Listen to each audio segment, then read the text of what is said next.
How's everyone doing? Welcome to the GSMC Chip Shot Football Podcast presented by the GSMC Sports Network. I'm your host, Manny Maradiege, on this Friday, March 8th in 2024, bringing you another great show here before the weekend.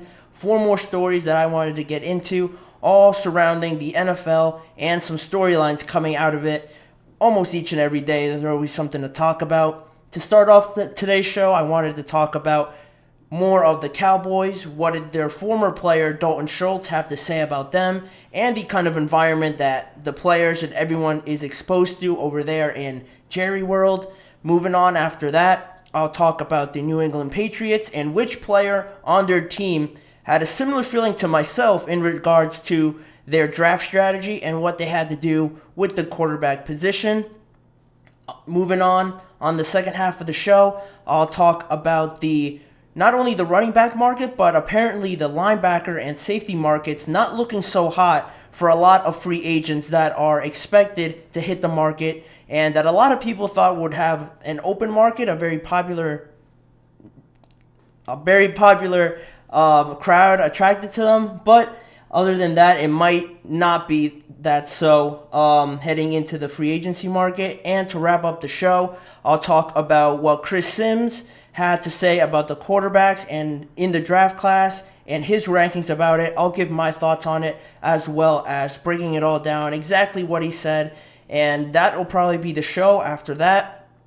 But before I jump into the first segment, I want to remind you guys, as always, to please use the tip and donations link if you have any questions during the show. It's a lot more fun when you guys are engaged in it, asking me questions and so forth. So if you're watching this show and have a question, want to say something, comment, please use the tip and donations link, which is GSMCPodcast.net. Again, if you can't see it, it's GSMCPodcast.net. This just makes sure your questions pop up at the top of the list, and I'm able to read them out on air, and it's more of a conversation. It's a lot of fun, and not only that, it's a big help for this show and all the shows across the network.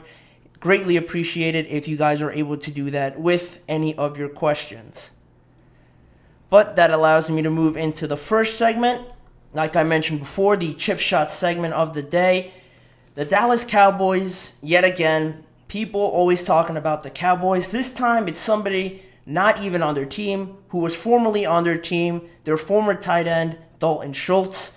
Dalton Schultz now is with the Texans. He signed a short-term deal with them last season. Then he was officially a free agent this season.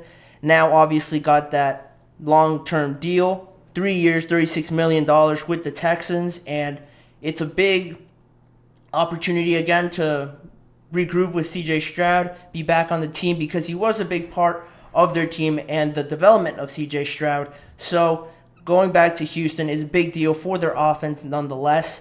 But on top of that, after he got that big deal, he went on the Pat McAfee show Wednesday. He went on the Pat McAfee show Wednesday, and mostly to talk about their deal, congratulate him for getting that amount of money as a tight end.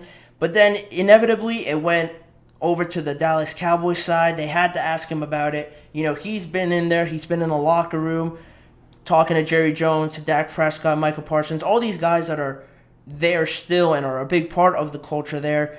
Pat McAfee went on. They transitioned to this topic, and they asked them about the difference between the two teams over there in Texas. And Dalton Schultz said, "The focus is just football. You know what I mean? I'm going back and telling people about being around the Cowboys practice facility and game day and describing some of the interactions and stuff that you see on a day-to-day basis, and it surprises a lot of people. They're like, holy crap, that actually happened at a practice facility? You think it's normal, and then you come to a place like this." That was what Dalton Schultz said on the Cowboys initially, just an overall general statement. And I don't think a lot of people would be surprised by this. The Cowboys are always in the news each and every day. I've talked to them a lot of times on this show, just on things that they say, because it's always blown almost out of proportion for some of the stuff they say. And arguably you could say that in other teams around the NFL, maybe if somebody said something like this, it wouldn't make such big headlines like it does with the Cowboys. But it all sort of leads into further on in the interview what Dalton Schultz said about the Cowboys and about Jerry Jones and the kind of culture that they have. Further on, he said, it's literally a zoo, dude. These people tapping on the glass, trying to get people's attention while they're doing power cleans or whatever. It's different. That's the brand that they've built. That's what Jerry Jones likes. That's the way they run things, and there's nothing wrong with that. You don't realize how many eyeballs, how much that can distract you in a locker room just being in the facility until you go somewhere else and you're like, holy crap, there's none of that. That's really the part of the interview that got the most headlines, the most attention, because, you know, you could say whatever you want about the Cowboys. They're surrounded by media. Jerry Jones is always talking to media outlets. They're always trying to get, you know, the brand out there, supporting the brand. The Cowboys, America's team, they're the biggest team in the NFL in terms of just media attention. But, you know, to call it a zoo, I think that's pretty crazy. I've never heard a former player call their past team a zoo.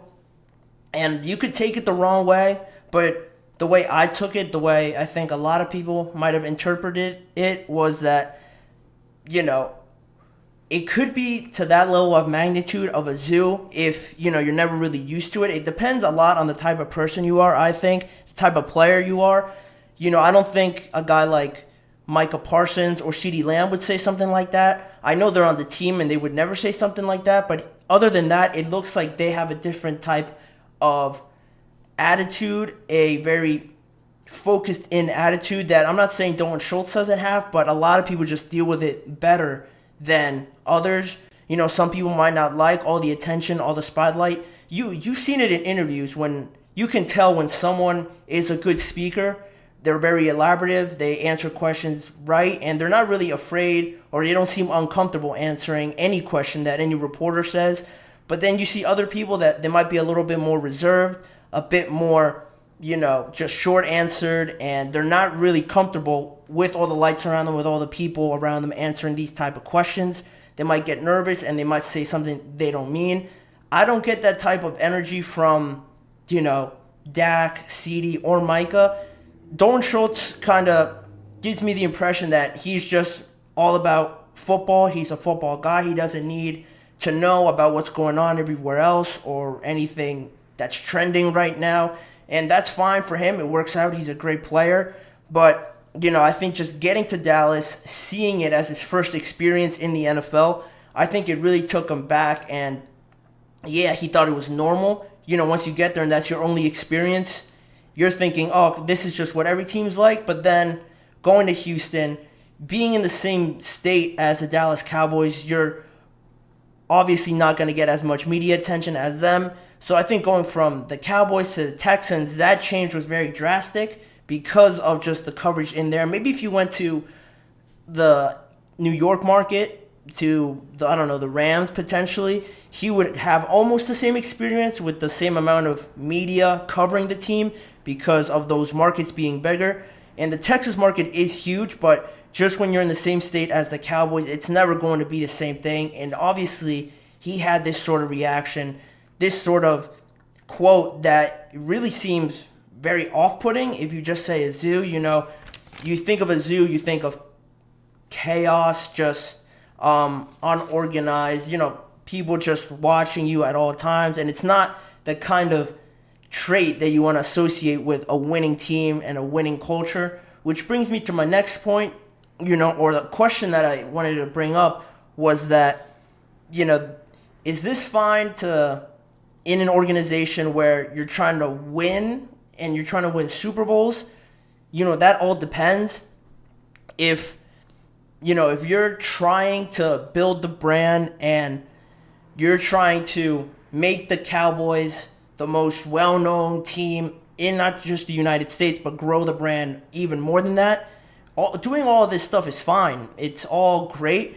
But I think a lot of the times that gets lost and the football gets lost in translation a lot of times when, you know, Jerry allows all these people to come in, all the media to constantly put out content about the Cowboys, asking them questions.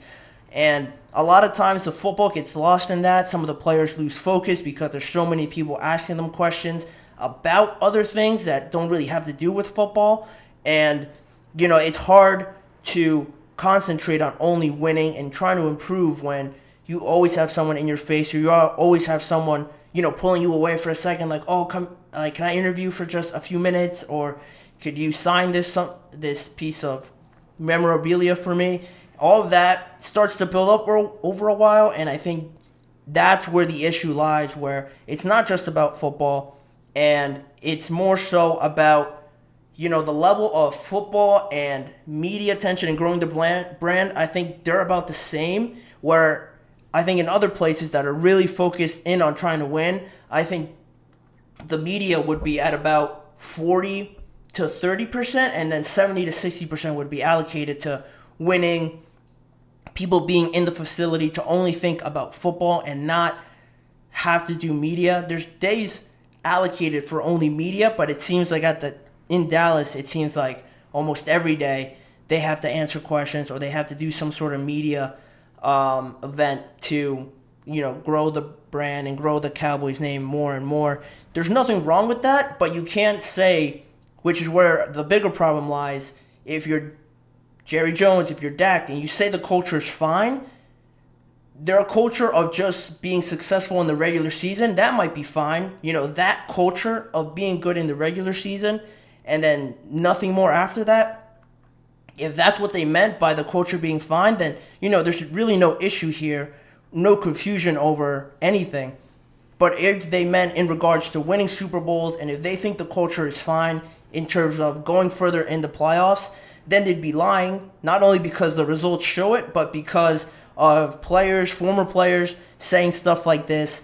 And it's obvious that it's always brought up to the players and Jerry that this team hasn't been successful in the playoffs for over 25, 26 years or whatever it may be. That has to be the goal. And if that's not the goal, they have to clarify that. But they always say they're trying to win another Super Bowl, get further in the playoffs.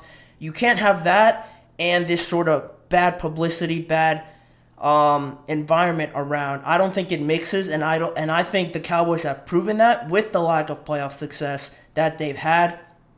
And now you're at a point now where it's getting close. A lot of people may be leaving. They have a lot of decisions to make. And the biggest one might come down to Jerry Jones and changing this culture, because this is starting to become a lot bigger than I think it ever really has in the past. A lot of people have just brought up the star players not playing well, but now it's starting to trickle into the culture, how Jerry Jones really runs this. And the more it's talked about, I think the more people are going to want to see action. And I'm not sure Jerry Jones is ready to make any drastic changes. And we might be seeing this more and more until Jerry Jones leaves, or until, he finally comes to and decides to change something about this and really just hone in on going further in the playoffs and getting more playoff success for the Cowboys, because like I've said it before, they're too talented not to make it further in the playoffs. They have generational players like Micah and CeeDee on their team that deserve to go further, have the ability to go further, but, it's a distraction and other players not supporting them enough, not living up to the Cowboy name to go further on that. But that's where I'll leave it. Interesting comments from Dalton Schultz to say comments like that. But again, does it really surprise you? I don't think so. Not the way this has been building. But regardless of that, I'll move on to the second topic, which will be Matt Judon and what he had to say about the Patriots and what he thinks they should do with the number 3 overall pick. Do they get a quarterback? Do they trade back? Do they get a quarterback and then make a trade elsewhere? I'll let you know what he said after the break. It's a short break coming up here on the GSMC Chip Shot Football Podcast. Don't go anywhere. I have a lot more things and a lot more stories to get to on this show.